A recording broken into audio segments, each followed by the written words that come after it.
Moterų išnaudojimas yra opi problema, galinti prasidėti nuo paprasčiausių dalykų, bet tu gali to išvengti.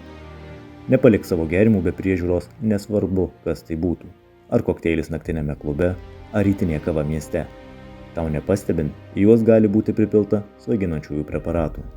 Pažinčių programėlėse nesidalink visą savo asmeninę informaciją, intymiomis nuotraukomis ar finansinę padėtimi. Sukčiai sudomina gražiomis istorijomis ir įtikinamai užverbuoja net stipriausias asmenybės.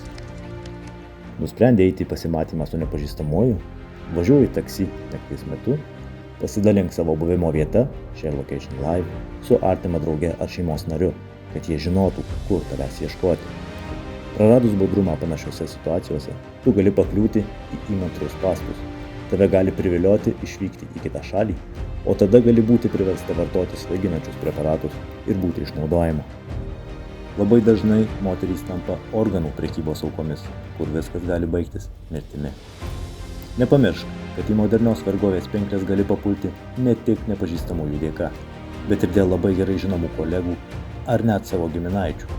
Tad visada elkis atsargiai. Nesidrovėk kalbėti ir kreiptis pagalbos, kad ir kas benutiktų.